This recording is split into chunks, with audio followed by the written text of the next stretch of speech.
On va reprendre pour notre second thème. Donc on passe du design thinking au management de l'innovation. Si vous voulez bien vous installer, vous aurez tout le temps utile pour discuter tout à l'heure au déjeuner.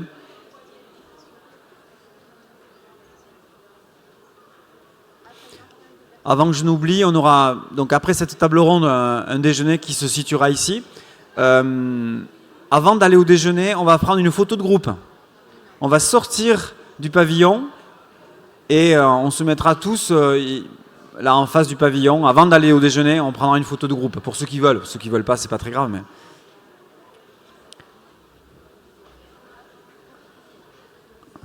Ceux du fond, les mauvais élèves pas encore installés, je vous demande de bien vouloir revenir, s'il vous plaît. Donc on va s'intéresser pour cette seconde table ronde au thème du management de l'innovation. Comme on l'a fait tout à l'heure, avant de passer à un temps intervention, on va, dans le silence, s'il vous plaît, vous proposer une vidéo.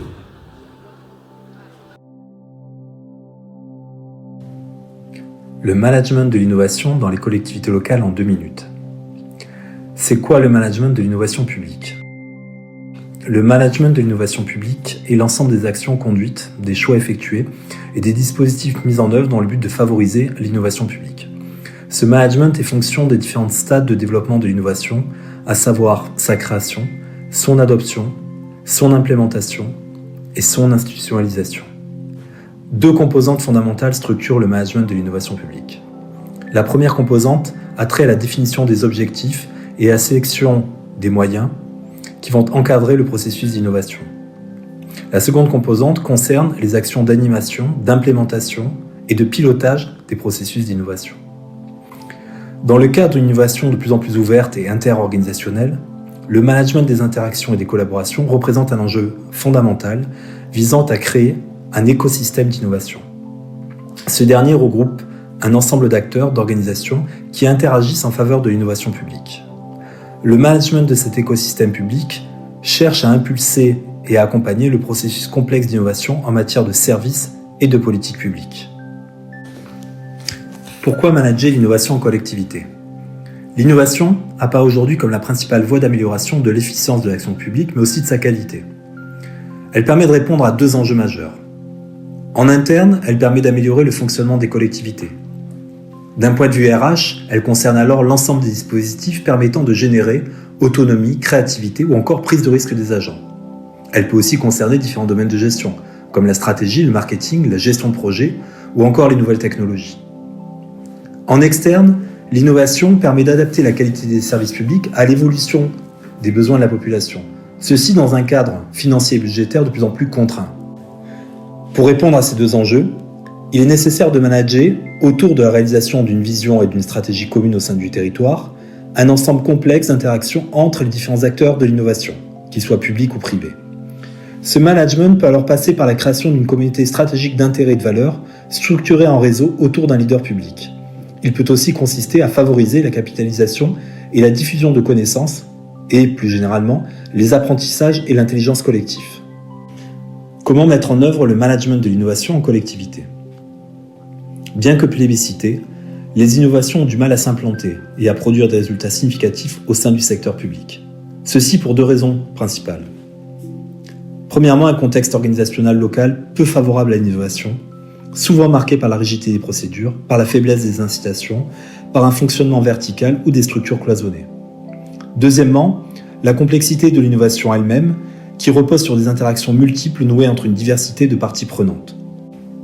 Dans ce contexte, l'innovation ne se décrète pas, elle s'organise et se manage. Comment ?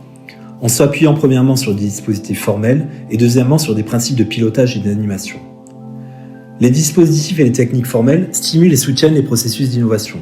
On trouve ainsi des structures de type Living Lab, Fab Lab, Market Spaces, espaces de coworking, plateformes technologiques, mais aussi des événements d'innovation, tels que des concours, des hackathons, des market fairs, qui favorisent la créativité, l'exploitation de l'intelligence collective et l'accès à des ressources multiples. Deuxièmement, le management de l'innovation regroupe aussi les stratégies et les actions visant à générer une culture et des comportements favorables à l'innovation. La transversalité, des comportements collaboratifs, l'ouverture et la prise de risque. Ce management concerne à la fois l'interne et l'externe de la collectivité, notamment en prenant en compte les besoins et avis des usagers. En conclusion, le management de l'innovation représente une démarche importante dans le contexte local actuel, en favorisant la transformation de l'action publique de manière ouverte et partagée. Cependant, compte tenu de sa complexité et de son originalité, un certain nombre de questions restent en suspens. Quels sont les outils mobilisables pour innover en collectivité ? Quel rôle pour les différents acteurs publics dans ces processus d'innovation ouverts et collaboratifs ? Quelles nouvelles compétences et fonctions doivent développer les agents publics dans ce cadre ?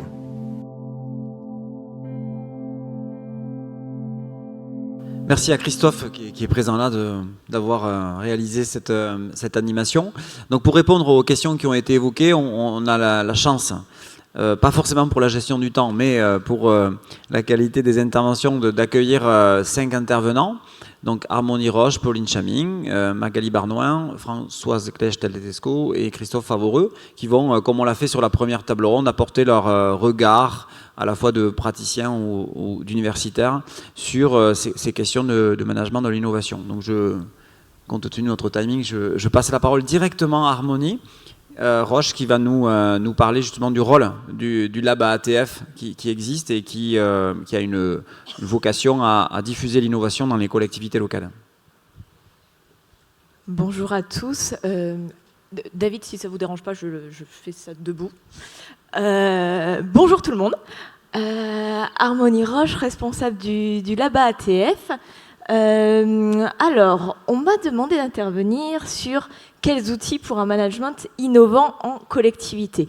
Vous allez voir que pour innover par rapport au sujet, j'ai pris un prisme un peu particulier de prendre le contre-pied du sujet et de vous proposer une lecture un peu particulière avec un prisme outil et un prisme valeur pour innover en collectivité. Un petit mot d'abord sur le lab pour vous dire d'où je parle. Donc le lab ATF, c'est un laboratoire d'innovation managériale. Donc je vais vous parler d'innovation managériale quand je vais vous donner des bonnes pratiques, des exemples. Ça ne concernera pas les innovations de politique publique directement, mais évidemment elles peuvent être induites par l'innovation managériale. L'ATF, c'est l'Association des administrateurs territoriaux de France, qui a plusieurs initiatives nationales, dont ce laboratoire d'innovation. Aujourd'hui, le lab, c'est avant tout un réseau d'ailleurs qui est ouvert à tous. C'est pas uniquement ouvert aux administrateurs territoriaux, c'est pas uniquement ouvert à la territoriale d'ailleurs. Donc si vous êtes dans une structure qui a envie d'innover d'un point de vue managérial, on est tout à fait ouvert à vous intégrer dans notre réseau sur simple signalement. C'est un réseau qui permet de partager les bonnes pratiques d'innovation managériale dans les organisations, prioritairement en collectivité. Tout de même, aujourd'hui, c'est le gros de nos troupes. On a environ 70 personnes autour d'une offre qui vise à la fois à construire, c'est-à-dire à se tenir au courant des grandes tendances d'innovation managériale et à pouvoir construire des choses autour de cela, se faire une religion entre guillemets sur un certain nombre de tendances, partager nos besoins de benchmark, partager nos bonnes pratiques. Donc ce réseau-là échange au quotidien sur un certain nombre de dispositifs et puis implémenter. On accompagne concrètement des collectivités dans leurs projets d'innovation managériale. Non seulement en les mettant en relation avec leurs collègues, mais aussi en les aidant à rechercher des ressources. Voilà, donc on a un certain nombre de choses en place. On fait de l'événementiel, on organise un grand prix 2 fois par an de l'innovation managériale. On vient de lancer la 2e édition. N'hésitez pas à candidater s'il y a des choses intéressantes chez vous. On s'occupe des innovations managériales en incubation, donc vous n'avez pas besoin d'avoir un projet ficelé, fini pour que ça nous intéresse. Il y a plusieurs manières évidemment de nous contacter, nous rejoindre. Vous pouvez aller sur la page LinkedIn du Lab, la mienne, etc. Mais on aura l'occasion d'en échanger. Venez me voir si certains d'entre vous sont intéressés. Je vais passer sur le fond du sujet. Super. Quelques idées reçues sur l'innovation managériale et l'outillage du manager territorial. bon, j'ai choisi quelque chose d'un petit peu caricatural en vous disant, en gros, il y a 2 clans, il y a 2 tribus quand on parle outils dans le management, dans l'innovation managériale. On a notre tribu des tout-outils. Rien ne se fait sans les outils, c'est l'alpha et l'oméga. Donc certains peut-être d'entre vous se reconnaissent dans ce réflexe-là de dire voilà, l'innovation c'est avant tout la boîte à outils. Alors c'est ceux qui vont se dire ben voilà, moi dans ma collectivité, dans mon organisation, j'ai pas les outils, j'ai l'impression que tout le monde innove sauf moi parce que moi j'ai pas les moyens, j'ai pas la possibilité de développer un certain nombre de choses très pratiques, très matérielles, j'ai peut-être pas les outils SI, ce genre de choses. Il y a ceux qui se disent ah bah oui mais j'ai vu un tel et un tel, il a un super outil, donc il manage super bien, j'ai vu il fait des choses formidables, je le vois sur les réseaux sociaux. Il y a ceux qui se disent de toute façon manager aujourd'hui, bon qu'est-ce que ça veut dire alors qu'on a des tas d'outils qui pilotent à notre place. Il suffit d'avoir des bons tableaux de bord et puis le manager, bon au final il suit. Bon. Et on a évidemment tous ceux qui sont accros aux dernières méthodes à la mode, qui vont nous dire voilà, si tu fais pas telle méthode, si tu n'as pas tel outil, si tu ne viens pas faire venir un prestataire externe chez toi qui va t'expliquer telle méthode, tu peux juste pas innover, tu fais forcément du management à l'ancienne. Bon, ça c'est la caricature full outil. Et puis à l'inverse, on a une autre tribu dans laquelle, là aussi, peut-être certains d'entre vous se reconnaissent. Encore une fois, c'est très caricatural, c'est vraiment pour les besoins de la démonstration. C'est notre clan des tout-valeurs qui nous disent, en gros, les outils, bon, c'est gentil, mais c'est gadget. L'important, c'est d'avoir le bon collectif, d'avoir l'envie, d'avoir les valeurs, et puis le manager, il va se débrouiller avec ça. Ça, c'est peut-être ceux d'entre vous qui se disent, ben voilà, moi, j'ai pas les moyens chez moi, tant pis, j'y vais quand même. Et quitte à renier, quitte à rejeter un certain nombre d'outils parce que ce sont des outils, parce que ce sont des gadgets managériaux, ou du moins vous les voyez comme ça. Et voilà, vous avez toujours cet effet mantra aussi que vous voyez sur les réseaux sociaux. Vous avez la citation de Gandhi, la citation de Steve Jobs, qui vous dit que si ce qui importe c'est de persévérer, c'est pas du tout l'outillage, c'est pas du tout la méthode. Donc, vous avez compris que j'avais choisi aujourd'hui de prendre un petit peu le contre-pied du sujet en vous proposant de réconcilier ces 2 tribus et en vous proposant des exemples qui mêlent ces 2 aspects. Tout ça en 5 minutes. Hein. Tout ça en 5 minutes, mais bien sûr. On a un certain nombre de gens dans la salle aussi qui sont à l'initiative de bonnes pratiques et qui pourront vous en parler, allez les voir. Donc, je vous ai donné quelques exemples et puis on fera un focus sur l'un de ces dispositifs-là ensuite pour que ça ne fasse pas trop inventaire à l'après-vert. On a parlé design de service public et management. Le design de service public, les intervenants de la table ronde précédente en ont parlé et je ne vais pas insister dessus. C'est vrai que c'est avant tout une posture managériale et ensuite une méthode que l'on décline. On parle de beaucoup de choses dans le cadre du lab. Je vais vous donner quelques exemples. L'évaluation à 360 degrés, ça doit parler à pas mal de monde, j'imagine, qui est une pratique qu'on voit, par exemple, je prends l'exemple de la Loire-Atlantique, qui le fait depuis quelques années maintenant, qui a un bon retour d'expérience dessus. Évaluation 360, vous faites votre entretien annuel. C'est votre N+1 qui le fait, c'est aussi vos N-1 et c'est aussi vos pairs. Donc on dit aussi évaluation en étoile pour ceux qui sont plus familiers de ce vocable. Donc on a des bonnes pratiques là-dessus. Là en termes de valeur managériale, évidemment, on est sur de la confiance. On est sur des fonctionnements qui sont très très loin des hiérarchies classiques.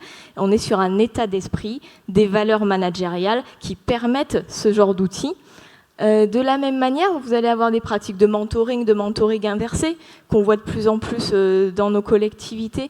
Là, je pense notamment à certains EPT de région parisienne qui mettent en place des choses intéressantes. Le mentoring inversé, vous pouvez avoir, vous savez, ce mentoring intergénérationnel qu'on voit de plus en plus, avec je t'apprends un métier versus tu peux m'apprendre des compétences de type informatique, de type nouvelles technologies. Donc on a ce genre de choses qui se développent et qui là aussi témoignent de nouvelles manières de voir le management, de nouvelles valeurs, d'une volonté de se faire confiance et de respecter les compétences de chacun. Donc on n'est plus du tout sur des valeurs de type j'ai mon petit périmètre, j'ai ma compétence technique et puis chacun son précaré. On est vraiment sur du partage.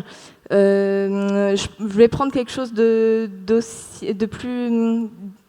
petit peu différent, le management par l'utopie ou la dystopie.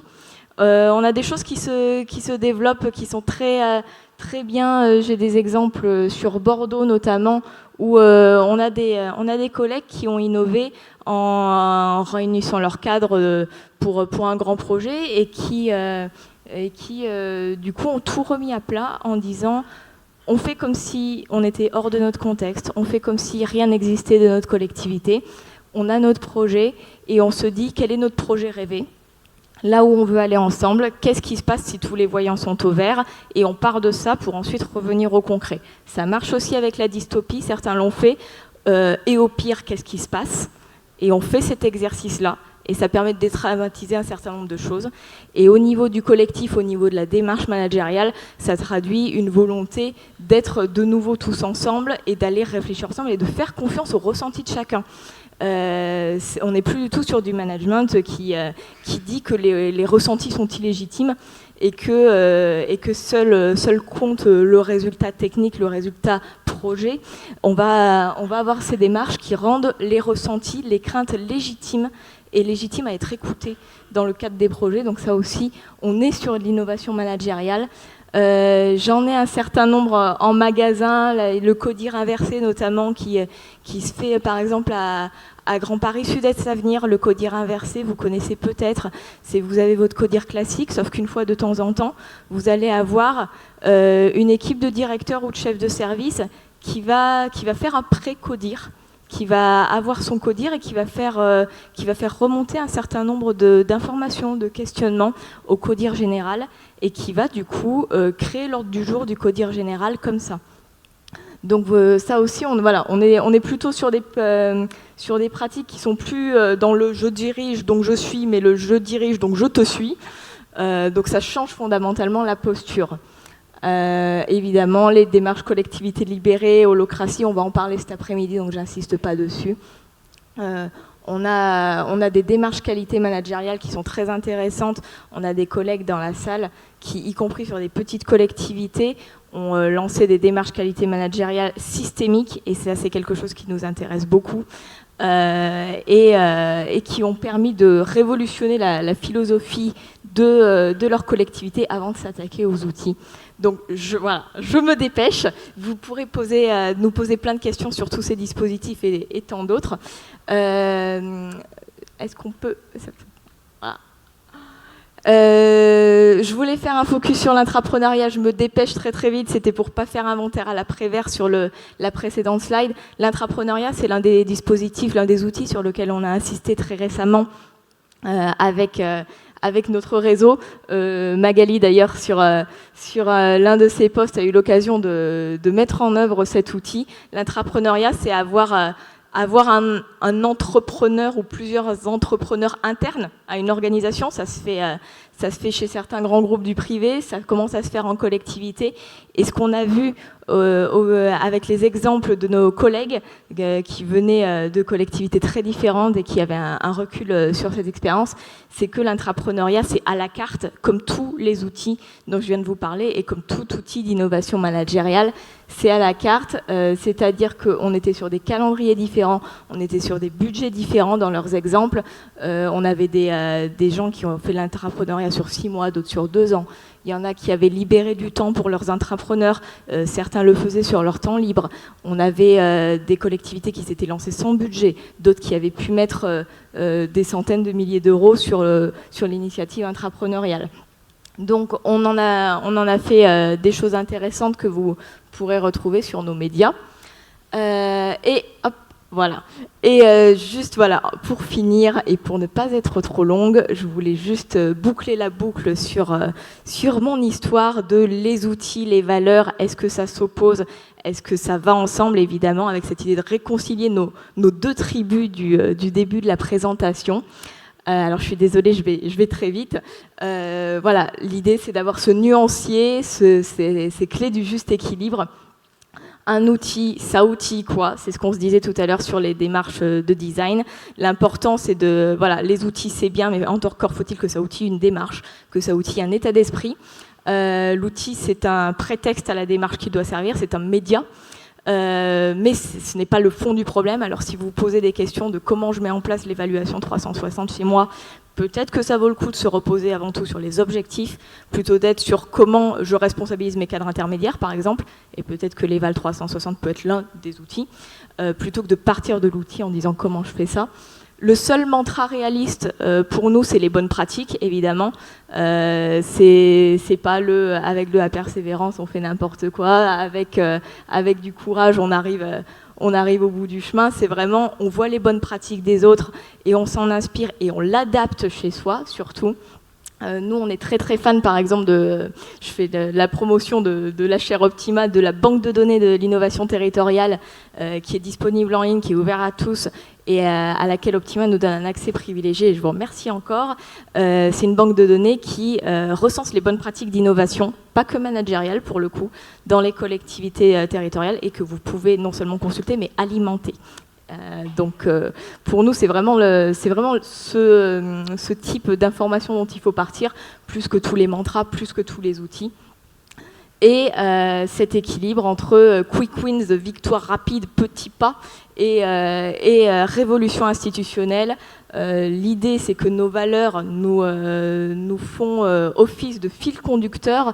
Elles nous permettent d'aller vers des démarches globales qui sont quand même les plus intéressantes dans nos collectivités et d'aller venir insuffler de nouvelles valeurs managériales, impacter la philosophie de nos organisations.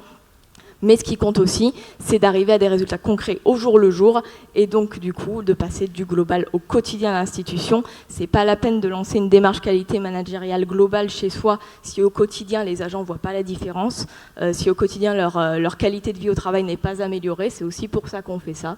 Donc en conclusion, un outil, plusieurs pratiques et évidemment plusieurs valeurs. Et je peux que vous encourager à vous inspirer de ce qui fait ailleurs, à vous inspirer de ce qu'on s'est dit là, à aller voir les gens qui ont des bonnes pratiques et à aussi adapter en fonction de vos réalités et de la philosophie de votre institution à vous. Alors désolé, c'était très très très rapide et j'espère que c'est pas trop frustrant de ne pas pouvoir avoir insisté sur certains dispositifs. On aura des questions tout à l'heure, je pense. Merci Amorny, on peut applaudir.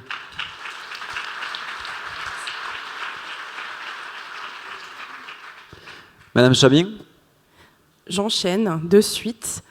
Déjà, je voulais vous remercier pour cette opportunité pour moi de découvrir cette région que je ne connais pas.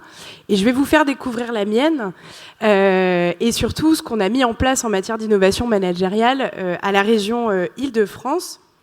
Alors, j'espère vivement que la... Eh mais oui, super. Alors...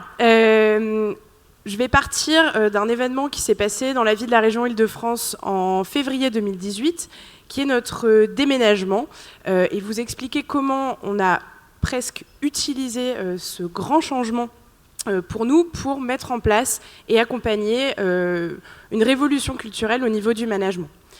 Voilà. Alors, notre déménagement, donc, il s'est fait, je vous l'ai dit, en février 2018. Donc, il nous a conduit du 7e arrondissement de Paris, des beaux hôtels particuliers, jusqu'à Saint-Ouen et particulièrement une nouvelle zone d'activité industrielle qui s'appelle la ZAC des Docks, où il n'y avait rien. Et donc, on a emmené l'ensemble de nos agents du siège à cet endroit. Donc, juste pour vous...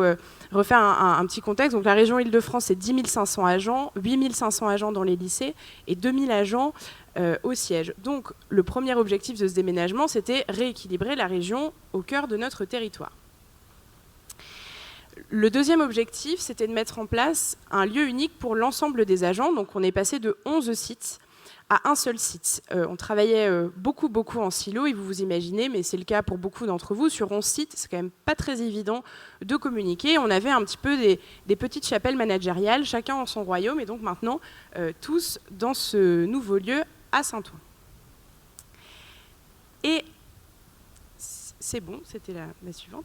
Et le troisième objectif, c'était de diminuer le coût du loyer annuel. Je ne vais pas m'appesantir sur la question. On est passé d'un coût de loyer au centre de Paris de 30 millions d'euros par an à un coût de, je vous vois, à un coût de 21 millions d'euros, soit une économie donc de 9 millions qui nous a permis de réinjecter aussi dans nos politiques publiques très concrètes. Donc ça, c'était pour le contexte. Maintenant, voilà, tout ça a amené en fait une révolution culturelle beaucoup plus large qu'un simple bâtiment. Et cette révolution, elle a commencé par la généralisation du télétravail. Alors, pourquoi on l'a fait et pourquoi on l'a fait aussi vite ? Tout simplement parce que c'est beaucoup plus difficile de se rendre à Saint-Ouen. Je ne sais pas si vous connaissez un peu le métro parisien. On a la chance d'être sur la ligne de métro la plus fréquentée en France, peut-être même en Europe, qui est la ligne 13, qui est très très désagréable. Et pour nos agents, ça a occasionné un temps de transport largement rallongé. Donc, on s'est dit, on va mettre en place le télétravail et on va le faire vite. On est passé donc de 250 télétravailleurs à la fin de l'année 2017 à aujourd'hui 1100 agents sur nos 2000 agents du siège qui télétravaillent. Donc c'est impressionnant, c'est aussi très largement parce qu'on est une collectivité de cadres et donc c'est quand même un petit peu plus facile, je dois le dire. Ce que ça a changé, c'est que le manager il a pris une place énorme dans ce dispositif. En fait, la RH elle a posé un cadre très général et finalement très peu cadré. L'idée, c'est vous télétravaillez un jour, 2 jours, vous télétravaillez chez vous ou dans un tiers-lieu, et tout le reste, c'est le manager qui décide. Donc concrètement, le manager, il peut dire, chez moi, dans mon service, voilà, on est trop proche de l'usager, par exemple, on est un service d'accueil, il n'y a pas de télétravail. Il peut dire c'est un jour, il peut dire c'est 2 jours. Il peut dire tout le monde est là le mardi, ou il peut dire vous télétravaillez quand vous voulez, et c'est lui qui décide. Donc ça, pour nos managers, ça a été quand même un très très gros changement, d'autant plus qu'on a une flexibilité horaire qui est très importante, en raison aussi des temps de transport, et qu'on n'a pas de badgeuse. Donc très concrètement, au quotidien dans votre équipe, vous ne savez pas, c'est impossible de savoir qui est là et qui n'est pas là. Et donc il faut très largement adapter ces pratiques managériales et apprendre à manager à distance. Un deuxième changement très important, c'est l'open space pour tout le monde. Donc ça faisait partie des prérequis annoncés par la présidente dès le départ, donc c'était pas du tout négociable. Donc là, en fait, vous voyez mon espace de travail, puisque je travaille vraiment dans cet espace-là. Donc nous, on est même en flex desk, c'est-à-dire qu'en fait, on n'a pas de bureau. Et donc tous les matins, on arrive, un petit casier, on prend nos affaires et on s'installe là où il y a de la place. Là aussi, pour les managers, ça a été quand même un peu compliqué, puisque la majorité des agents, d'ailleurs la majorité des managers, étaient complètement contre l'open space en arrivant. Quand ils ont vu les locaux, ils ont un petit peu changé d'avis malgré tout. Mais c'est eux qui ont aménagé ces locaux. C'est-à-dire que quand on a fait les plans du bâtiment, on a fait ce qu'on appelle un micro-zoning.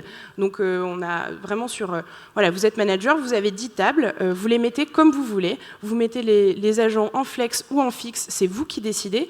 Et c'est vous qui êtes garant du respect et de la vie commune dans ces espaces. Donc là aussi, une prise de pouvoir, plutôt voilà, un changement de posture du manager très important. Troisième enjeu, l'accélération de la dématérialisation. Je ne vais pas m'appesantir, simplement, on est dans un bâtiment hyper connecté, on travaille beaucoup en télétravail, et donc là aussi, il a fallu s'adapter. Et pour vous donner un exemple, on est en train de dématérialiser l'ensemble des dossiers individuels des agents, donc soit 10 500 dossiers, donc c'est un peu de boulot, et ça s'est fait assez vite, puisqu'en fait, les agents étaient très moteurs, puisque pour eux, les agents de la paye et de la carrière, pour ceux d'entre vous qui sont en RH, ont été très moteurs parce que pour eux, ça voulait dire la possibilité de télétravailler un jour de plus. Donc en fait, ils ont poussé ce projet et là, on est en train de terminer. Ça nous a pris un petit peu moins d'1 an de dématérialiser l'ensemble des dossiers. Voilà. Donc tous ces changements, ils ont nécessité qu'on se pose un petit peu sur voilà, notre cadre de travail, il a changé, la manière dont on manage, elle a changé. Qu'est-ce qu'on en fait et on s'est donc réunis donc en 2017 à l'initiative du Campus des Cadres que je vous présenterai juste après pour travailler sur nos nouvelles valeurs. Et c'est comme ça qu'est née la charte managériale de la région. Merci.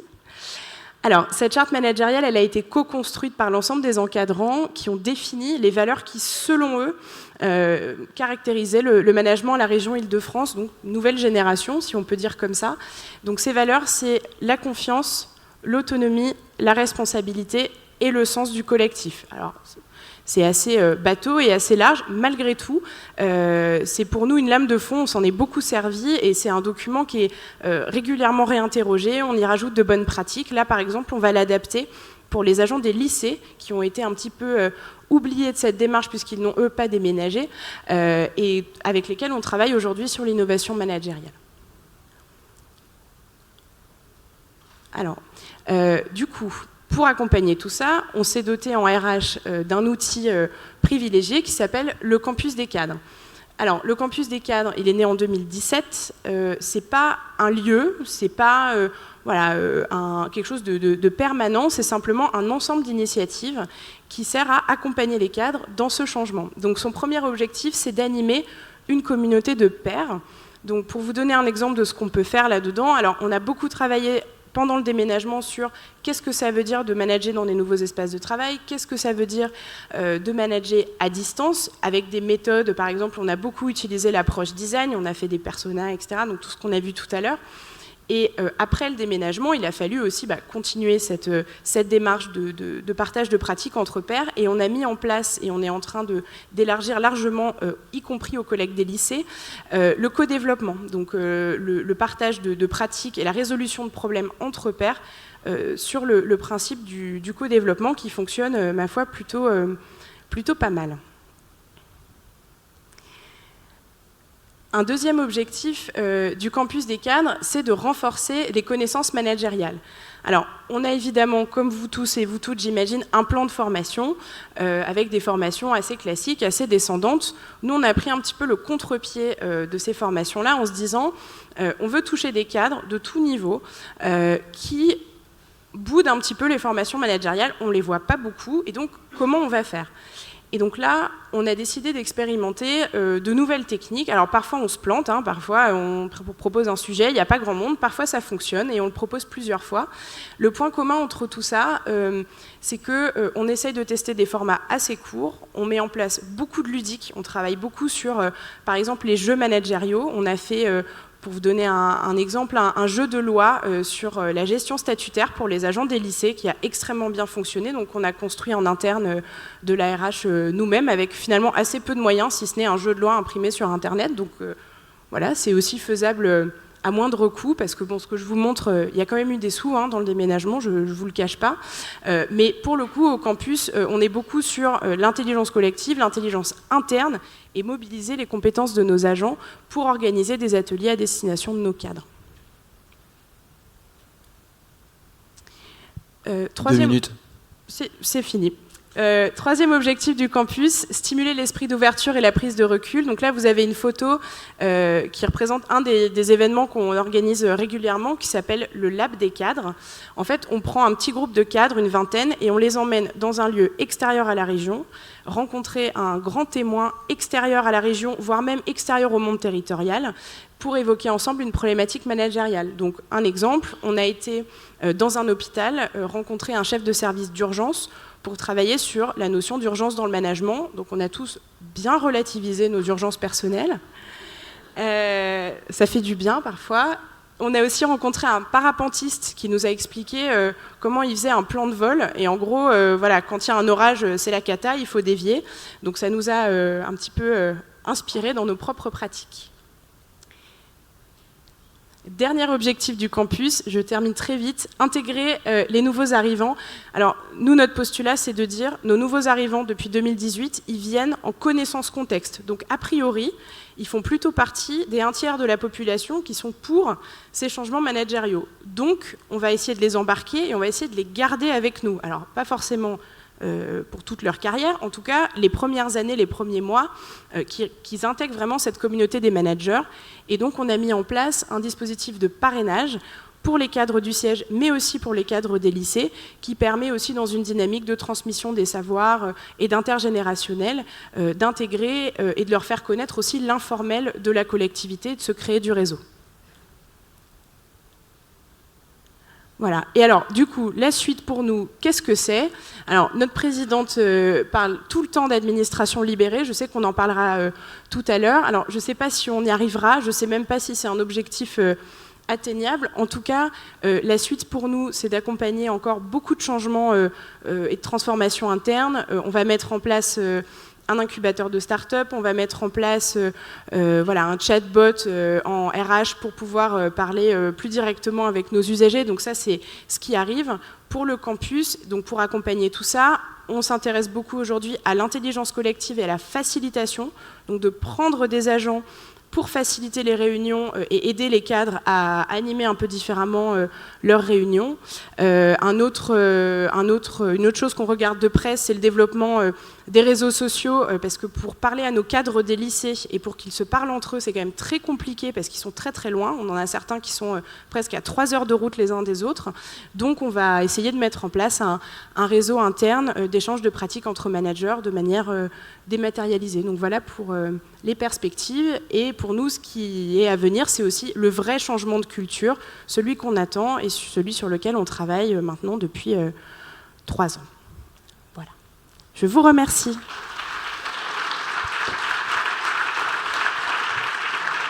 On reviendra tout à l'heure sur ce déménagement. J'espère que vous avez des questions. Un autre cas, un autre territoire. Madame Barnoin, avec le cas du lab du département des Alpes-Maritimes. Bonjour, merci beaucoup de m'avoir invitée. Je suis vraiment heureuse de voir que l'innovation publique rassemble autant. Et vraiment bravo pour la qualité de cet événement. Moi, ce que je vais vous raconter, c'est l'histoire d'un lab d'innovation interne au département des Alpes-Maritimes que j'ai créé et que j'ai contribué à animer jusqu'il y a quelques semaines. Et mon premier propos, c'est que, bon, peut-être qu'aujourd'hui, les choses sont un petit peu plus logiques pour tout le monde. Effectivement, l'innovation concerne aussi le service public, mais c'est vrai qu'il y a quelques années en arrière, notamment quand le lab a été créé, l'innovation, c'était en fait pas forcément le sujet du service public. Je vais juste... merci. Parfait, merci beaucoup. De mon point de vue, alors ce que je vais vous livrer, c'est beaucoup de convictions personnelles, et ce que je vais vous livrer aussi, c'est une expérience qui s'est faite dans un écosystème particulier. Et comme cela a été dit auparavant, chaque organisation va avoir sa vérité par rapport à l'innovation managériale et par rapport à l'innovation tout court. Donc voilà, tout n'est peut-être pas transposable, transférable, en tout cas, tout est inspiration néanmoins. Et le premier propos que je voulais rappeler, en tout cas pour moi, c'est qu'aujourd'hui, il y a un vrai risque à ce que le service public ne se questionne pas et ne s'adapte pas à ce qui est en train de se passer autour de nous, c'est-à-dire une véritable révolution de civilisation. On est en train, en fait, de modifier totalement nos usages, de renverser aussi les principes organisationnels dans les structures. Et le service public ne peut pas rester dans sa tour d'ivoire, surtout lorsqu'on regarde les derniers sondages de l'IFOP qui disent que la première idée qui vient à un usager ou à un citoyen par rapport au service public, c'est son dysfonctionnement ou sa complexité. Voilà, donc ça c'est déjà quand même un préalable, c'est-à-dire que de toute façon, l'audace, on est obligé de l'expérimenter. Et dans cette innovation, en fait, le vrai problème qui va se poser à l'administration, c'est d'arriver à sortir de son histoire, arriver à sortir de ses schémas, de ses représentations, pour aller visiter en fait des terrains un peu inconnus. J'aime beaucoup la phrase d'Albert Einstein, d'ailleurs je vous l'ai resservie dans les actes du colloque, mais je pense vraiment que ce qui se pose aujourd'hui au sein du service public, c'est l'œil neuf. Il faut vraiment que l'on arrive à revisiter nos missions de service public et le pourquoi on fait tout cela, questionner l'intérêt général avec un regard neuf. C'est vrai que le design de service a une façon aussi de pouvoir aller dans des endroits où on n'était peut-être pas allé jusqu'à présent, à sortir de on ne le fait plus parce qu'on l'a toujours fait, on fait différemment parce que c'est utile, voilà, et que ça apporte de la valeur. Ça, c'est un premier point, avoir cet œil neuf. Et on verra que l'écosystème qui souhaite développer des actions d'innovation devra protéger et favoriser cet œil neuf. Parce qu'on peut très vite retomber dans des vieilles habitudes. On le sait bien, l'humain n'aime pas trop sortir de sa zone de confort. Et puis par ailleurs, c'est aussi un état d'esprit différent, l'innovation. Et c'est là où les directions générales, les élus ou les cadres qui sont aussi dans des positionnements stratégiques, donc qui ont aussi un pouvoir pour faire changer les choses, vont devoir porter une autre façon d'agir dans le secteur public, une façon plus expérimentale, moins planifiée, qui peut donner le droit de se tromper, de pivoter, d'être dans l'incertitude, parce qu'aujourd'hui, ce qui va être difficile à vendre quand on essaie de porter une action d'innovation vis-à-vis d'une direction générale un peu classique, c'est en gros, je ne sais pas trop quel va être le livrable. Et pour reprendre le propos de ma collègue juste avant dans la table ronde, c'est pas forcément évident de penser à un livrable quand on fait de l'innovation.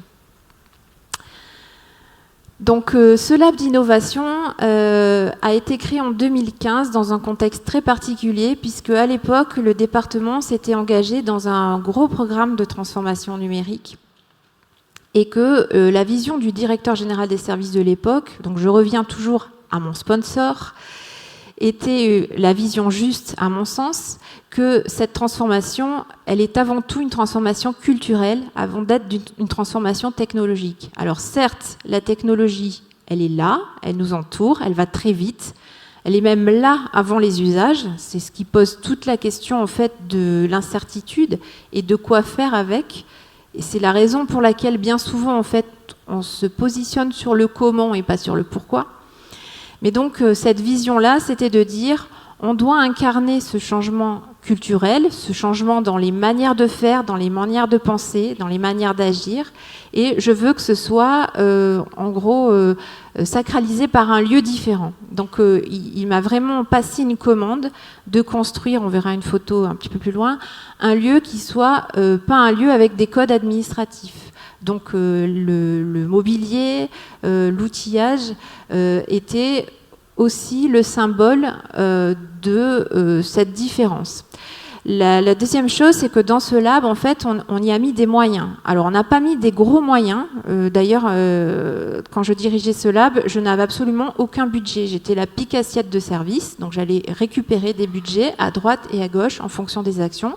C'était beaucoup d'énergie aussi pour convaincre. Donc ça, c'est un aspect à avoir aussi en tête dans les actions d'innovation, quand vous arrivez à trouver la personne atypique qui va être votre levier, vous devez l'aider et la protéger. Voilà, parce que c'est difficile et qu'elle restera isolée. Donc un lieu qui a été incarné par des personnes formées aux techniques d'animation d'intelligence collective et qui ont du coup vraiment pu incarner ce lieu de transformation qui était un lieu ressource pour toutes les directions métiers. Une direction métier avait une problématique, qu'elle soit organisationnelle, managériale, nouveau service pour l'usager, peu importe, elle pouvait taper à la porte du lab et elle était reçue et on allait travailler avec elle sur une séquence d'ateliers pour l'aider à résoudre sa problématique. On n'a pas fait que cela dans ce Lab 06, puisque on a été aussi un peu un hub de veille techno, de recherche de partenariat. Et on a aussi passé une grosse partie de notre temps à accompagner nos collègues de l'ensemble des directions métiers à une éducation sur les nouveaux enjeux de la donnée, les nouveaux enjeux du numérique, les méthodes innovantes. On a beaucoup suivi ce qui s'est fait à la DINSIC, à l'État, notamment les startups d'État. Et c'est d'ailleurs ça qui nous a inspiré dans l'un de nos derniers projets, qui était une vraie incubation de startups publiques internes. Donc, pour revenir un petit peu sur ce qui faisait nos convictions au lab, c'était bien sûr l'agilité. Donc, des circuits courts, ça veut dire être hors du cadre, systématiquement, désobéir, faire des choses rapides, même si c'est pas acté. Et puis ensuite, quand vraiment ça crise, on s'excuse de l'avoir fait, mais au moins on l'a fait. Donc ça veut dire aussi que l'innovateur, c'est quelqu'un en fait qui va assumer sa différence par rapport au code. Et c'est ça qui permettra aussi d'ouvrir les chemins de traverse. Donc une agilité qu'on a même poussée assez loin, puisque dans l'une des dernières incubations qu'on a menées, on a vraiment cherché un partenariat avec une start-up de Sophie Antipolis qui a implémenté le Scrum dans notre projet. Alors, évidemment, on l'a implémenté sans être des ayatollahs du Scrum, parce qu'on est quand même dans un écosystème. Le Scrum, c'est quoi ?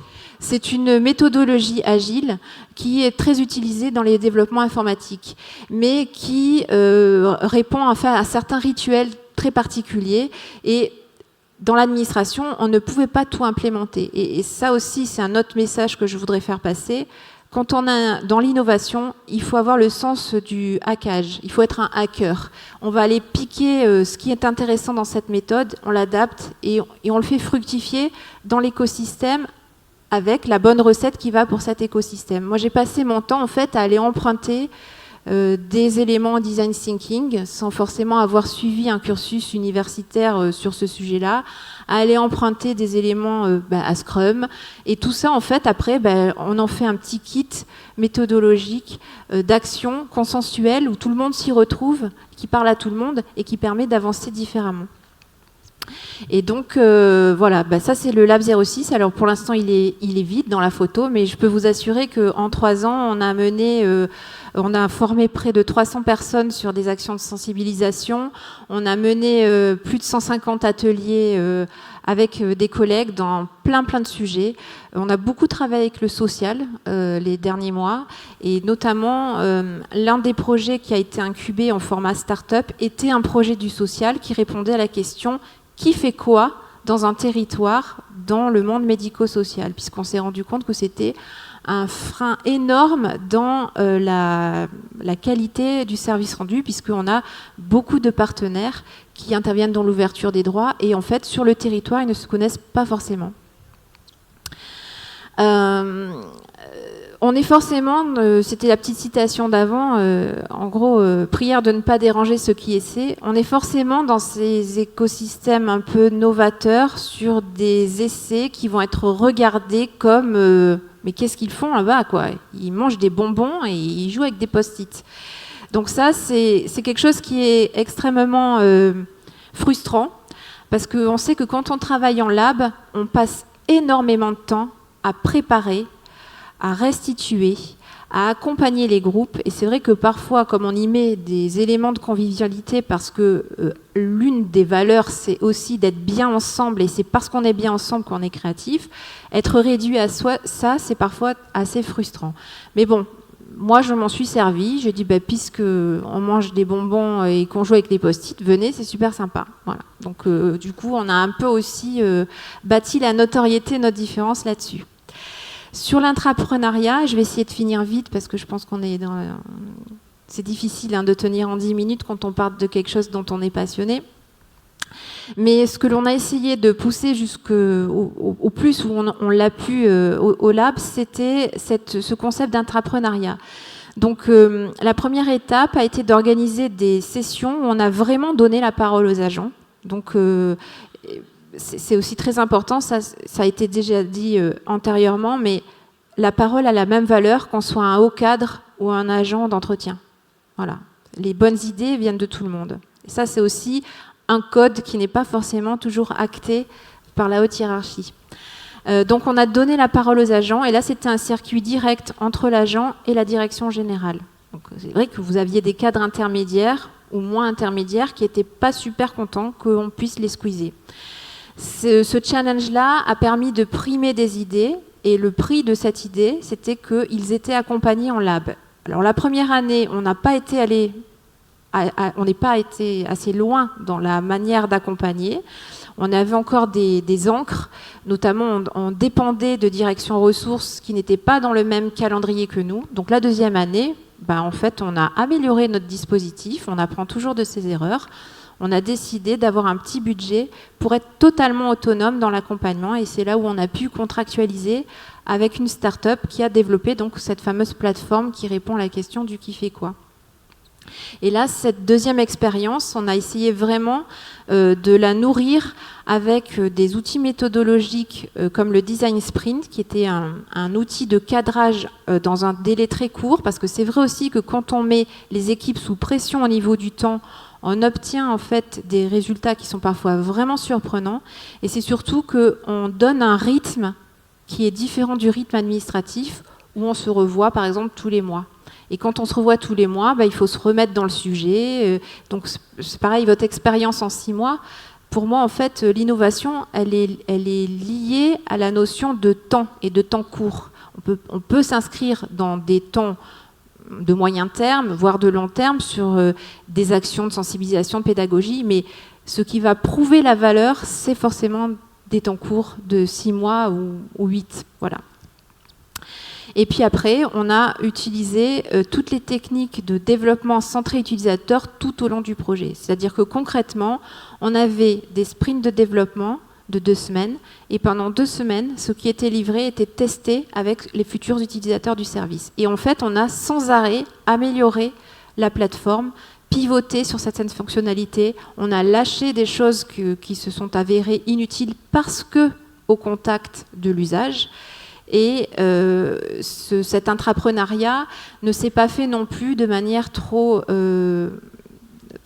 gênante pour les équipes, c'est-à-dire qu'on a acté un temps partiel, c'est-à-dire une journée pour 2 personnes au Lab 06. Donc ça leur permettait le reste de la semaine d'être sur leurs tâches et de ne pas être totalement sortis de leur travail quotidien et de leurs expertises, puisque c'était aussi des personnes qui avaient certaines expertises.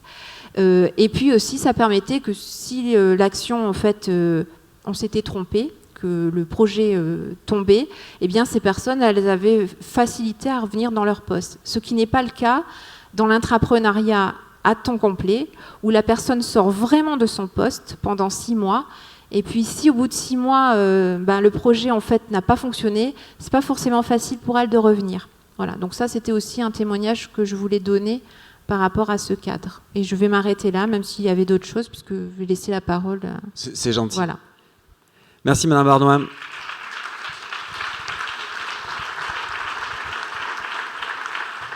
Un dernier cas, pendant que j'espère qu'on coupe le chauffage, parce que sinon on va finir tout nu sur l'estrade. Un dernier cas, désolé, ce ne sera pas pour aujourd'hui. Celui du conseil départemental 31, je laisse la parole à Françoise Clèche. Merci, c'est bon. Merci, bonjour à tous. Pascal l'a fait tout à l'heure. Pour ceux qui seraient arrivés à la pause, je salue et bienvenue en Haute-Garonne. On peut passer direct à la slide suivante. Alors, comme je vais en dernier, par rapport à ces témoignages, avant de passer la parole à l'universitaire, je vais essayer de ne pas être redondante, mais à la fois, il y a plein de choses que vous avez dites que je vais essayer de mettre en lien et de reprendre en parlant pas que du seul laboratoire d'innovation qui est ici, mais un peu de comment on le conçoit dans un écosystème, parce que je pense que c'était aussi la commande. Pour Pauline qui découvre la région Occitanie, vous verrez qu'il y a un point commun. On ne s'est pas nécessairement concerté, sauf avec Pascal, sur la gastronomie quand même, et sur le thème de l'alimentation dans la maison. On aurait voulu le faire, on n'aurait pas fait mieux. Donc, moi, j'ai pris cette citation que j'aime bien, il y en avait 50 000, si tant est qu'on puisse définir l'innovation. Mais les 3 stades, le côté ridiculisé, vous verrez, on ne s'est pas concerté non plus, mais j'ai mis un slide avec des Legos, parce que c'est aussi les hipsters qui jouent avec leurs Legos, leurs bonbons et leurs post-it, on connaît, voilà. Elle est ridiculisée, ensuite elle est violemment combattue, et finalement elle est considérée comme ayant toujours été évidente, et c'est un peu un des enjeux que nous avons. On peut passer à la slide suivante. Comme le président l'a dit, comme Pascal l'a dit, l'innovation, je crois que Pascal a dit, l'innovation elle a 50 ans un peu dans la maison. Bon, moi je voudrais juste rappeler un fondamental, l'adaptation elle est quand même inhérente au service public. L'innovation c'est autre chose, c'est regarder autrement. Pour ce qui concerne la Haute-Garonne, moi aussi j'arrive ici, elle est ici et maintenant, de là où je parle. C'est récent, ça s'est inscrit dans un mouvement de progrès et d'amélioration continue, le président l'a dit. La démarche, une grosse démarche fondatrice pour le département, c'est CAP 31, démarche de projet d'administration, mais qui s'est construite, qui a été donc impulsée avec un sponsor, une commande, le top management, la nouvelle gouvernance, mais qui s'est aussi construite avec les agents, avec des méthodes de co-développement, de Word Café, où on a donné la parole à tous, quels que soient les niveaux. Il en est sorti des choses concrètes avec 40 fiches actions, 3 grands chantiers, dont un qui portait sur la transversalité et l'innovation.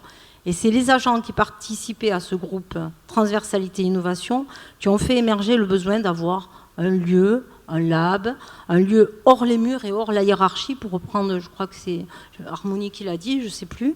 Donc, un lieu dit, et dans le même temps, qui ont fait émerger le besoin de disposer d'un espace de coworking, qui est distinct, même en termes d'espace et de lieu, du laboratoire d'innovation. Donc, était né le laboratoire d'innovation. Ce sont les agents du groupe projet qui ont trouvé le nom, qui s'appelle le lieu dit. Il sera baptisé République au sein de ce même pavillon République le 27 mai prochain. Donc à tous les collègues du département, je vous invite fortement à vous inscrire le 27 mai sur une séance de baptême de ce laboratoire qui s'appelle le Printemps de l'innovation. Pour autant, on n'a pas attendu qu'il soit officiellement baptisé. Il s'est mis en marche, il propose des actions, il accompagne les directions. Peut-être vous dire un mot sur qui le compose, parce qu'il y a des choses qui vont être redondantes sur les méthodes, mais qui le compose.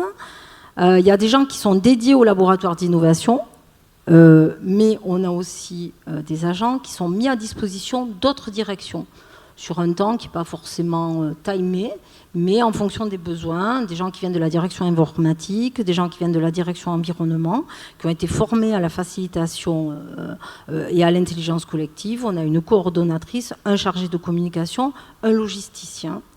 Mais l'innovation, voilà, donc peut-être je vais garder pour des questions sur ce qu'ils proposent. Il y a des démarches d'accompagnement un peu qui font le lien avec tout ce que vous avez dit, des prestations un peu d'incubation, des prestations d'écolage, des prestations sprint, des prestations second souffle pour aider des directions qui connaissent une panne sur un second projet. Je préfère à la limite répondre aux questions pour passer sur le fil. Il y a aussi une notion de diffuser. J'ai entendu parler d'infusion, de diffuser, d'innerver l'organisation de toutes ces démarches d'innovation. Parce que l'innovation, c'est porté par le laboratoire, mais pas uniquement. Voilà. C'est pour ça qu'on voulait un peu lister tout ce qui, de notre point de vue, marque l'innovation et sème au sein du département. Les démarches citoyennes qui vous ont été proposées par Pascal, l'open data, le SDUN, la stratégie des usages numériques. Il y a un espace de coworking qui n'est pas forcément animé que par les gens du laboratoire. Des démarches de design dont se sont emparées certaines directions, Pascal en a parlé tout à l'heure, notamment la direction des personnes handicapées, qui a fait appel à un prestataire privé, qui a vraiment intégré une démarche de design. Il y a des choses très concrètes aussi, parce que c'est une volonté, c'est un peu une ambition de traduire ça de manière concrète. Démarche de design, comment on l'a fait? On a accompagné aussi, on a associé des bénéficiaires du RSA à écrire les courriers, à participer à la révision des courriers qui leur sont adressés pour que ces courriers leur parlent et qu'ils le comprennent. On a accompagné une direction sur la signature d'une charte de prévention des exclusions locatives, ce qui n'est pas le sujet le plus glamour de la Terre, ce n'est pas que des Legos, que des bonbons. Et ça a conduit dans des méthodes de facilitation, des méthodes un peu ludiques, à repenser complètement les relations qu'il y a entre cette direction et les partenaires de l'État et à amorcer de nouveaux partenariats. Donc dans les faits, je pense que c'est Pascal ou Pierre Marin, pardon pour le prénom, qui disait qu'il faut oser, il faut prototyper, il faut mettre en marche, mais ça produit aussi des essais et ça essaime. Même si nous on se retire, ça essaime et ils vont présenter dans tous les départements comment ils ont repensé cette charte de prévention des exclusions locatives. Voilà, la direction même qui a bénéficié de l'accompagnement du labo. Il y a aussi la charte de l'achat public qui promeut une co-innovation avec les entreprises locales. Donc, comme j'avais vu que certains intervenaient sur le labo, sur l'innovation managériale, je voulais quand même mettre en perspective tout l'écosystème, c'est la slide suivante, David, voilà, qu'on a identifié sur l'innovation, c'est-à-dire l'innovation managériale, vous en avez parlé, je vais peut-être faire un zoom sur une pratique qu'il y a en Haute-Garonne aussi, les transitions numériques, le design et l'expertise usagée, l'achat et la commande publique qui aussi produisent de la co-innovation sur le territoire. Donc on a bien des acteurs de l'innovation, des acteurs en interne, des acteurs en externe. On a des partenaires, des partenaires qui sont le CNFPT, les universités, parce que on aime bien aussi, je pense que l'innovation, c'est aussi convoquer le regard de l'autre. Madame, j'ai oublié votre prénom, la première intervenante parlait de changer de lunettes. Je pense que l'innovation, c'est aussi aller convoquer en permanence le regard de l'autre. Donc, on a des partenaires avec l'université, avec le CNFPT, avec la chaire Optima, qui nous permettent aussi d'avoir ces regards un petit peu et de se déporter dans les regards. Et enfin, on a une communauté. On a une communauté, nous, sur l'écosystème de l'innovation, une communauté en externe avec des partenariats, effectivement, CNFPT, le lab de la préfecture Occitanie avec lesquels on travaille. Je salue Sarah Netter qui est là, voilà. Et on a également une communauté en interne. Une communauté en interne, vous avez dit 10 000 agents sur la région Île-de-France, je crois, 6 500 agents au département. On ne va pas revenir sur les silos, on connaît tous cette problématique-là. Une communauté qui est portée à la faveur de la démarche de modernisation. Il y a un méta-réseau qui s'est mis en place avec un regroupement des gens qui animent des réseaux. Parce que ce sont des fonctions nouvelles, c'est un autre regard, et ça permet aussi de contribuer à croiser les regards, à désiloter. Et je pense que dans le souci, c'est toujours d'insuffler un mouvement. Vous avez parlé de repli ou de risque de fatigue. La crainte, c'est qu'on ne voit pas toujours ce que ça produit concrètement, et c'est qu'il y a un repli en arrière sur des vieilles postures. Vous avez parlé de courage managérial, David, tout à l'heure, d'oser, d'innover. Donc, je sais qu'il reste peu de temps. Ce type de dispositif, ça permet un petit zoom et un petit salut, parce que j'en ai vu beaucoup dans la salle. Vous avez parlé de communauté des cadres ou de club. On a aussi un club des cadres qui se réunit régulièrement. Là, c'est pas sur une démarche managériale, c'est faire un pas de côté en faisant venir des intervenants sur des moments d'after work et de débattre de ces questions-là. Et on a également, comme vous l'avez mis en place, un parcours de primo-manager. Mais ce n'est pas l'idée de former les primo-managers avec un système de tutorat. Et on considère que les primo-managers apprennent autant et amènent leur regard aux gens qui sont là depuis longtemps dans la maison. Et eux-mêmes doivent se projeter sur les méthodes que vous avez décrites, sur c'est quoi demain un manager innovant, et font eux-mêmes des projets qui sont souvent repris et intégrés dans ce qu'on met en place dans la collectivité. Donc c'est un écosystème qui se répond en permanence. J'essaie d'aller vite, c'est très difficile, 10 minutes. On va passer à la slide suivante. Donc, on est à Toulouse, donc j'ai quand même mis un avion, mais un avion un peu, voilà. Donc, innover, créer, on l'a dit, c'est facile, ça insuffle, ça diffuse. Maintenant, bon, il y a des initiatives qui sont prises, mais je vais renvoyer la question à l'intervenant suivant. Vous avez parlé de pilote ou autre. Le président a dit tout à l'heure, ça ne se décrète pas. Donc, on est bien conscient maintenant qu'on a commencé à amorcer un mouvement. L'innovation, c'est pas un métier, c'est vraiment une démarche et une façon de penser et de penser l'action. On a bien conscience, au niveau notamment de l'équipe qui porte le labo, qu'on doit un peu plus diffuser, valoriser ce qui est fait, ce que vous faites au niveau du lab, en interne, mais en interaction avec les autres. Donc on organise des jeudis du lieu-dit où on invite des directions, ça fait carton plein. Je salue mes collègues qui sont dans la salle et qui l'organisent. Donc les gens viennent, se forment, apprennent ce que c'est. Donc on va l'organiser. Pour l'instant, on le fait en interne. On envisage de l'ouvrir à notre écosystème local, à tous les gens qui sont intéressés sur l'innovation. Et puis, va se poser la question à un moment de comment on met en perspective toutes ces initiatives qui sont faites. Est-ce que c'est pas nécessairement une gouvernance du dispositif, mais comment on donne à voir pourquoi on le fait et vers où on va, et comment on le re-questionne régulièrement dans la maison. Voilà, et je passe à la question peut-être. Merci Françoise.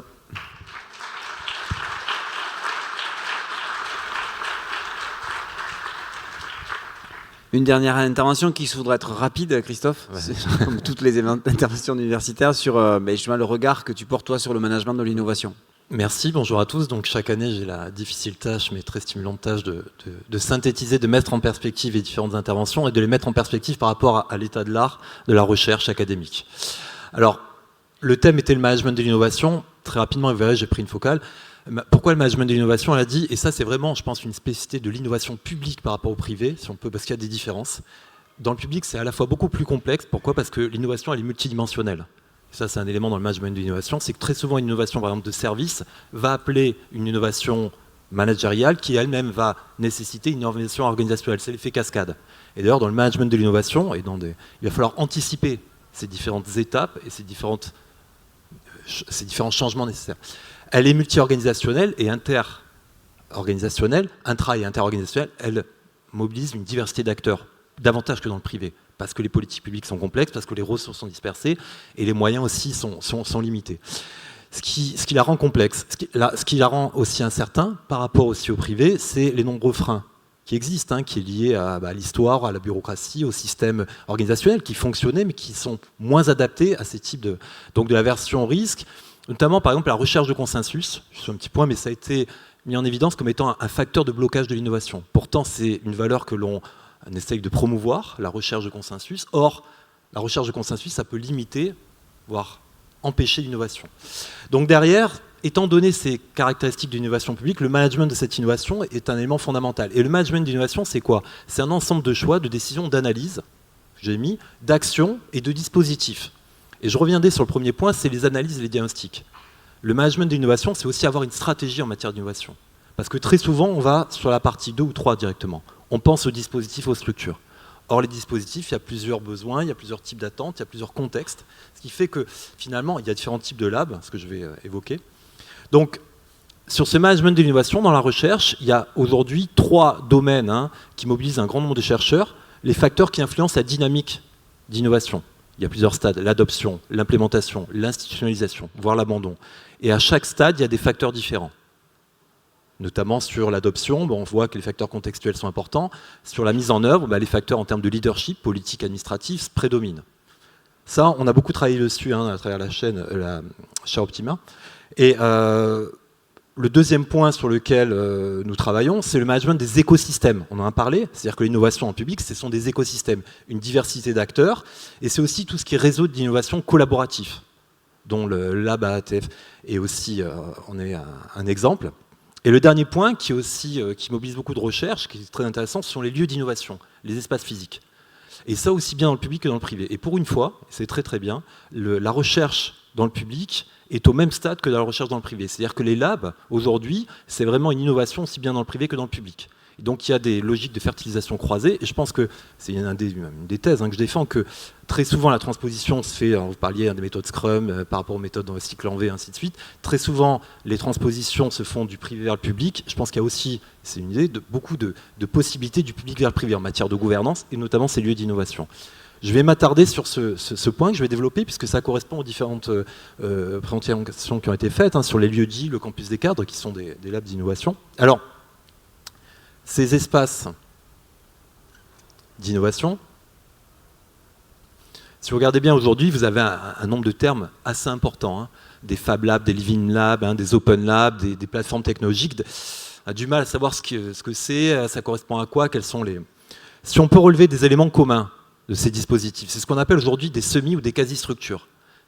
C'est assez intéressant, c'est-à-dire qu'en fait, ce sont des lieux, ou des lieux intermédiaires aussi, entre le lieu de travail, entre l'espace de vie, des quasi-structures dans le sens où en fait c'est une combinaison de formel et d'informel, de prescrit et d'organisé et d'autonomie. Si vous regardez bien dans les labs, tout n'est pas liberté, il y a des méthodes, il y a quand même une procédure, c'est souvent imposé par le haut d'ailleurs, donc il y a du formel et puis il y a l'informel. Mais c'est ce qui fait aussi l'intérêt. Ce sont des espaces physiques qui, en théorie, en fonction de leurs caractéristiques, de leur organisation, des équipements, vont favoriser la créativité, vont favoriser la prise de risque, l'autonomie. Ça, c'est le deuxième point qui caractérise tous ces éléments-là. Et le troisième point, ce sont des espaces collaboratifs.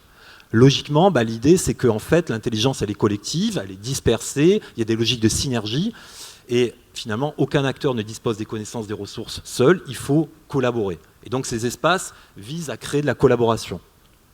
Ça, ce sont les éléments communs. Et donc, la définition de ces lieux dits, en fait, ce sont des lieux, et si vous regardez bien l'élément, en fait, des démarches qui sont portées par des acteurs. Donc, ce n'est pas que des lieux, il y a aussi toute la démarche de réflexion, d'analyse, de diagnostic et de mise en œuvre, dans le but de renouveler les modalités d'innovation, et c'est basé sur du collaboratif, du littératif et de l'ouvert. Ça, c'est l'élément commun.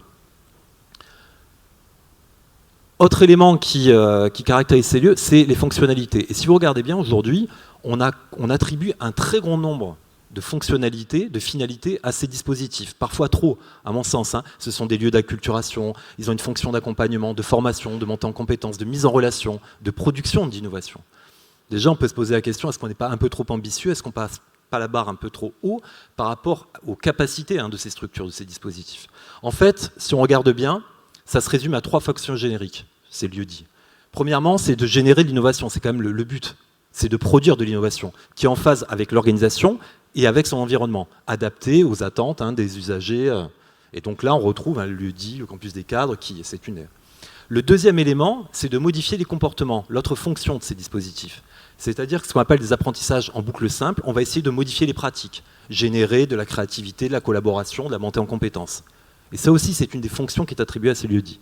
Et le troisième point, c'est ce qu'on appelle des apprentissages en boucle double, c'est de modifier les perceptions, les représentations et les valeurs, pour après modifier les comportements. Et là, notamment, je pense que le lab ATF se situe plus à ce niveau-là, parce que c'est sur les pratiques, mais aussi de modifier la valeur perçue. Quelle valeur perçue en matière publique, quel mode d'élaboration. Et après, ce qui fait que ce qui est assez intéressant, c'est que ces fonctions sont assez différentes. Et selon les structures, telle fonction va être prédominante. Vous voyez, pour ça aussi l'idée de réfléchir au type d'attente, aux besoins, au contexte, pour après adapter le lab, le lieu dit. Si on veut passer. Alors, parmi ces différents labs qu'on a évoqués, en fait, il y a des facteurs de différenciation. Premièrement, le type d'innovation. C'est vrai que j'ai mis en bas les 3 labs. Je n'avais pas le lab 06, c'est pour ça que je n'avais pas votre communication, c'est pour ça que je n'ai pas pu l'intégrer. Mais en gros, on s'aperçoit qu'il y a 3 types d'output. Soit c'est de l'innovation managériale, soit c'est de l'innovation en matière de services et de politique publique, soit c'est de l'innovation conceptuelle, soit c'est un mix des 3, soit des 2. Et selon le type de lab, on n'a pas le même type d'output. Le deuxième élément de différenciation, c'est le degré d'ouverture et le niveau d'implication des parties prenantes. Est-ce qu'on est plus dans une logique interne, au sein de l'organisation, ouvert mais en interne, ou alors plus en externe, avec le focus qui est mis sur l'usager? Et donc là aussi, ça veut dire que l'organisation, la structuration ne sera pas la même, et la fonctionnalité sera différente. Est-ce qu'on est aussi, l'autre élément de différenciation, sur le rôle des usagers? Est-ce qu'on considère l'usager comme un producteur, un contributeur d'information, un producteur d'information, ou carrément comme un co-designer, c'est-à-dire qu'il va lui-même participer à la définition, voire à l'implémentation de la solution. Et là aussi, ce sont des labs et des structures très différentes. Et aussi la phase du processus d'innovation qui doit être couverte. Selon les labs, on va être plutôt dans des espaces réflexifs, comme en fait c'est un super lab, le lab ATF, comme les super prédateurs, c'est-à-dire c'est un métalab, en fait, vous êtes plutôt dans ces éléments-là de méta-réflexif. Et puis il y a des espaces qui sont plutôt des lieux d'expérimentation, il faut produire de l'innovation. Donc là aussi, il y a des différentes phases, et selon les types de labs, on va couvrir plutôt la phase amont ou plutôt la phase aval. Alors, tout ça pour dire qu'en fait, ces lieux d'innovation se différencient quant à leurs caractéristiques, leurs fonctionnalités et leur mode de management. Et donc, il y a tout un travail aujourd'hui de la recherche qui est de caractériser, je vais le mettre directement, tout un travail de dire déjà ces lieux dits, ces dispositifs, comment on peut les classer, dresser des typologies. Donc là, il y a une partie des chercheurs et on travaille à ce niveau-là. Il y a aussi le processus de fabrication, comment se crée l'innovation. Elle ne se décrète pas, mais aujourd'hui on a l'impression qu'on va créer un lab et il va y avoir de l'innovation. Et on a très peu de recul sur la manière dont ça fonctionne. Comment se fabrique l'innovation en interne et de manière interorganisationnelle. Et puis il y a les modes de pilotage. Comment se pilote, comment se gèrent ces lieux qui ont pour objectif, et j'aborderai ce dernier thème, de favoriser ce qu'on appelle l'ambidextrie. La capacité des individus à combiner des activités routinières d'exploitation, de production, avec des activités d'innovation. Et ça, c'est très compliqué. Et donc là, il y a 3 pans, 3 champs de recherche qui permettent en fait de comprendre ces 3 éléments-là. Les déterminants, les processus et les résultats. Aujourd'hui, on l'approche, à mon sens, de manière trop cloisonnée, mais il y a un boulevard. On est vraiment en phase de réflexion, d'analyse d'un point de vue de la recherche, qui pourra après nourrir les pratiques. Alors, dernier élément, pour conclure, sur la notion d'ambidextrie. L'intérêt de ces lieux dits, de ces dispositifs, c'est de générer de l'ambidextrie, individuelle ou organisationnelle. C'est-à-dire de développer cette capacité d'innovation, mais aussi de la combiner, de la rendre cohérente, mais aussi de la combiner par rapport aux activités d'exploitation. Le problème, c'est que c'est difficilement conciliable. Si vous regardez bien le modèle en fait, de l'activité courante d'exploitation, elle est basée sur quoi? Et c'est aussi bien public que privé, sur la standardisation des routines, C'est-à-dire qu'on remet en place des processus, on met de la formalisation. Et de l'autre côté, on va demander aux individus, au contraire, de l'autonomie, de l'improvisation, de la liberté, avec toutes les difficultés qu'il y a, parce que ce sont des comportements opposés. Et alors, ce que j'ai mis à la fin, et ça pose la question de ces dispositifs, hein, il y a un taux de mortalité qui est assez élevé. Il y a aujourd'hui des études sur ces labs dans le milieu culturel, de la santé. Pourquoi? Alors, on se pose la question, qu'est-ce qui fait que finalement, ça ne dure pas, il y a des difficultés à les pérenniser? D'abord, l'incapacité ou la non-volonté de l'institution en général d'intégrer ces dispositifs. Souvent, finalement, c'est fait de manière cloisonnée, une difficulté, parce que ce n'est pas les mêmes modes d'organisation, de fonctionnement. On est sur des logiques hiérarchiques. Dans le Lab 06, vous disiez, en fait, il faut couper les gens, on essaye de ce qu'on appelle, ce que vous avez dit, les attracteurs administratifs. C'est-à-dire que, il me semble avoir lu ça, c'est-à-dire qu'en fait, ils sont repris, soit volontairement ou involontairement, dans la pratique habituelle, routinière. Si on regarde bien, ces labs, ces dispositifs, c'est une logique descendante. Hein. C'est finalement, c'est quelque chose qui est indirectement imposé. Donc on n'est pas dans l'ascendant. Là où vous voyez, on parle d'ascendant, d'agilité. Il y a le danger d'une entrée à dominant outil. Aujourd'hui, on est, à mon sens, un peu trop. Pourquoi? Parce qu'il n'y a pas toute cette réflexion en amont de dire mais quel type d'innovation? Quels sont nos besoins? Donc de faire un diagnostic stratégique de l'innovation. Et de dire après, de réfléchir en termes de dispositifs. D'ailleurs, quand on parle d'innovation, et dans le privé aussi, on parle d'une fonction, d'une activité. Très peu de stratégie d'innovation. Et de plus en plus, justement, la recherche, on va sur ces domaines-là. Élaborer une stratégie d'innovation.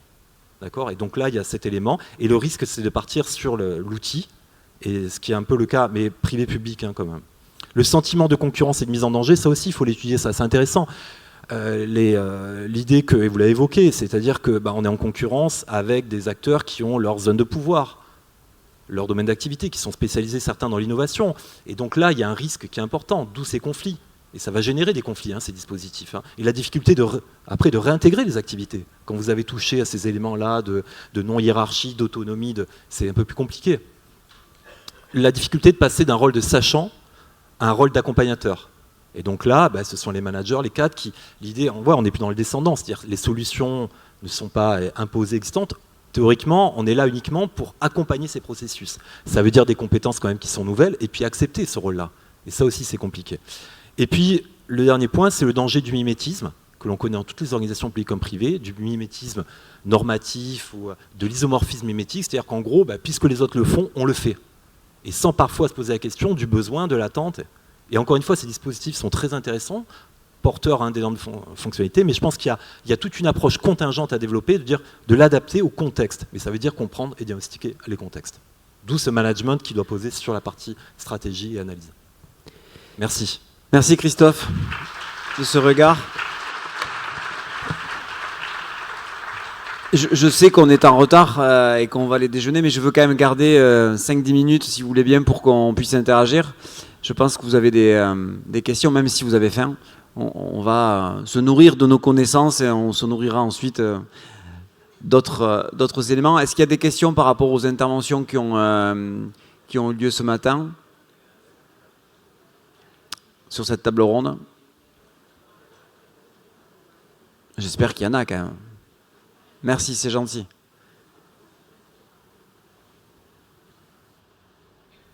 Il se chauffe pour son intervention dans la table ronde numéro 3.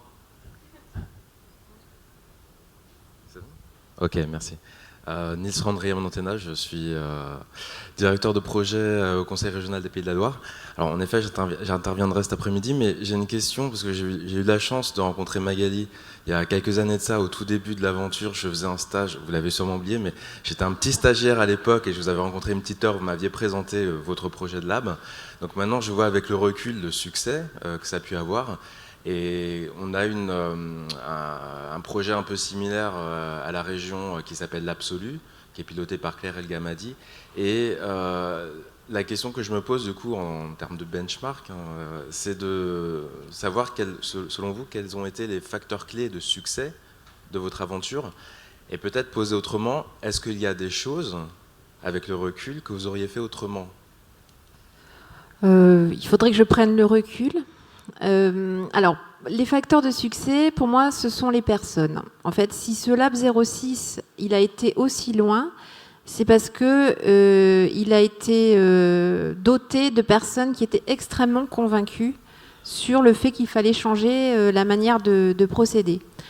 Parce que on a quand même été confronté à beaucoup de résistance. Voilà. Donc, s'il n'y a pas cette conviction profonde au départ que on a envie d'améliorer, qu'on attache de l'importance à la valeur produite, qu'on est dans une démarche constante d'amélioration continue, qu'on est dans une culture du résultat, c'est difficile d'animer correctement un lab. Et c'est vrai aussi que dans les facteurs d'échec, c'est quand ces personnes-là quittent, que devient en fait la structure. Voilà, donc ça c'est un des facteurs de succès.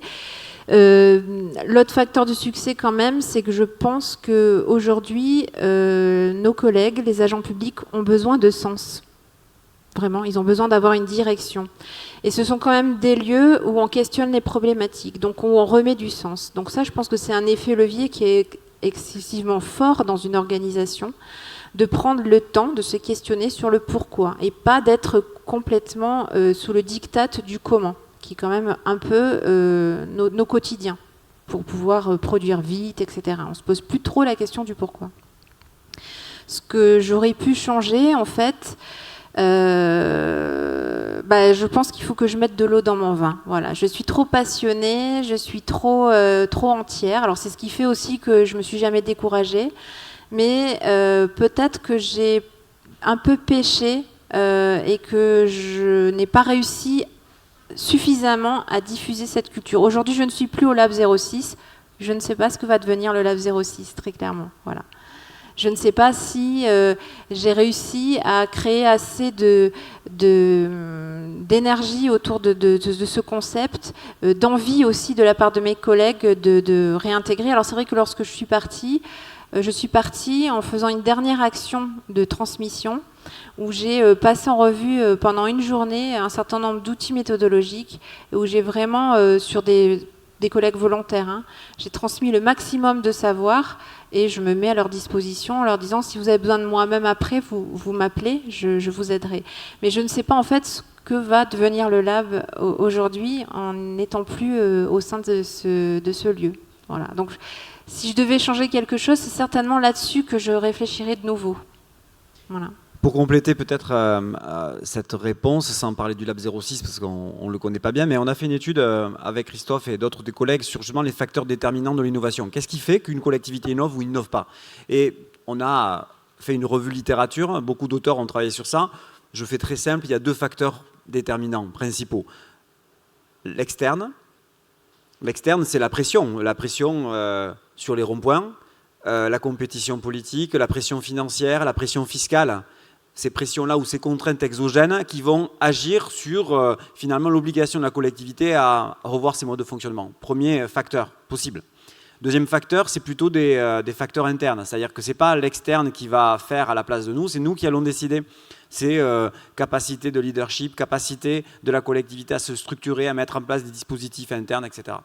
Et on a analysé, on a envoyé un questionnaire, 150 réponses, et en fait on s'aperçoit que le vrai déterminant, c'est le leadership.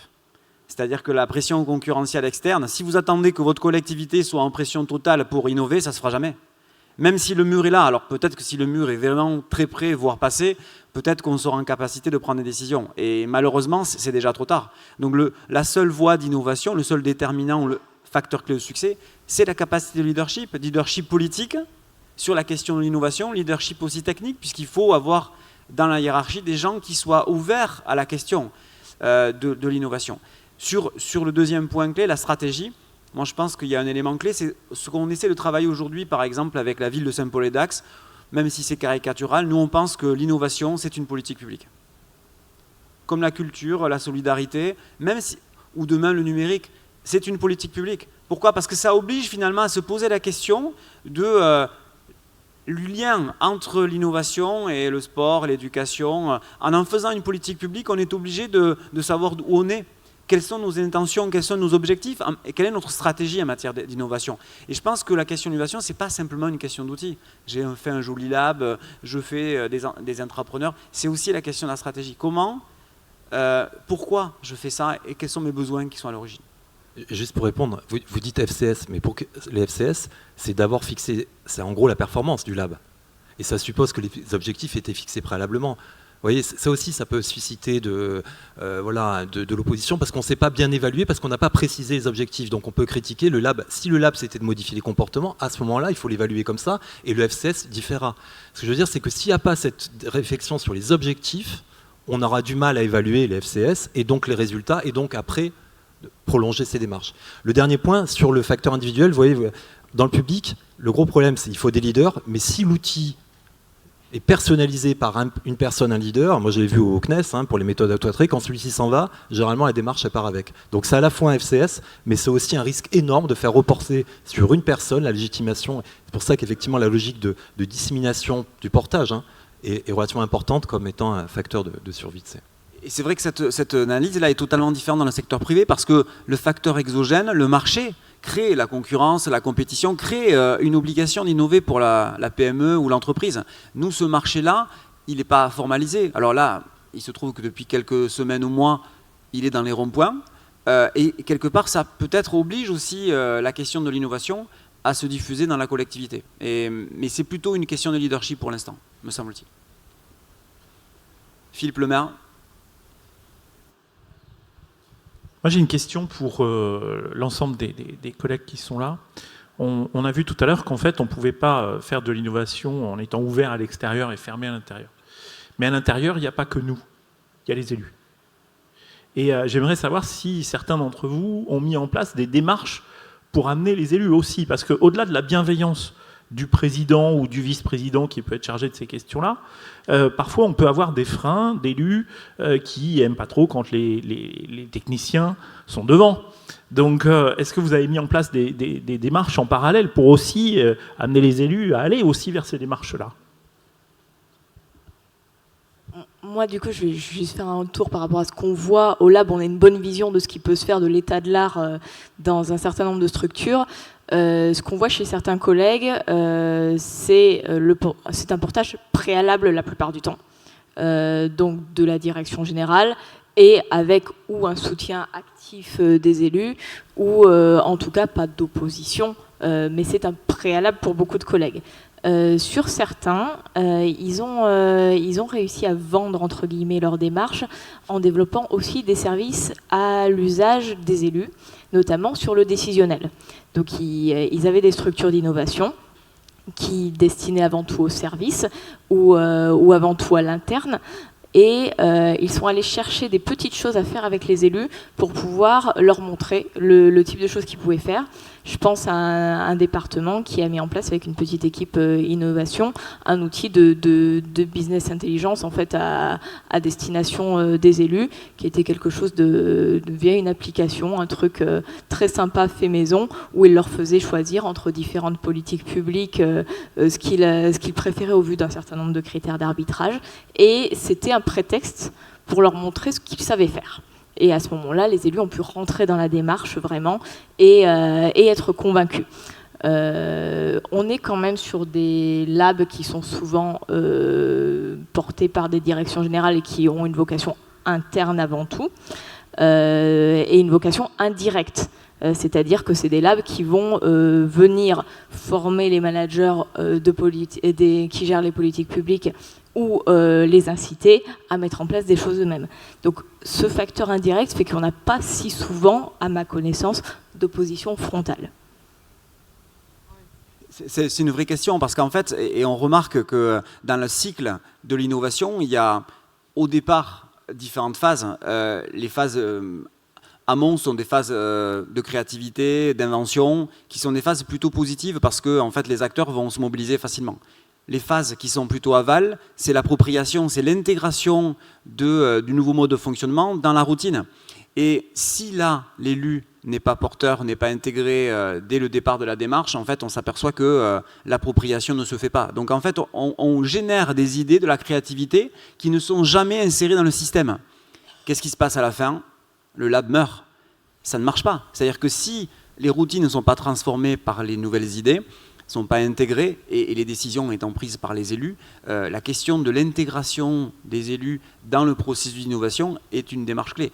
Pour ce qu'on a fait aussi Coval ensemble, sur les propos de M. Auberti tout à l'heure sur la rénovation de la gouvernance, les conseils, si on n'avait pas intégré les élus, on n'aurait rien fait au final. Tandis que là, l'intégration des élus dans la démarche d'innovation a permis finalement à changer le schéma de gouvernance et à répondre à une problématique, un besoin qui était identifié au départ. C'est essayer d'avoir une gouvernance un peu plus en proximité, plus de liens entre l'interco et les communes membres, plus de présence des élus au sein des conseils, etc. etc. Et ça a pu se faire avec les élus.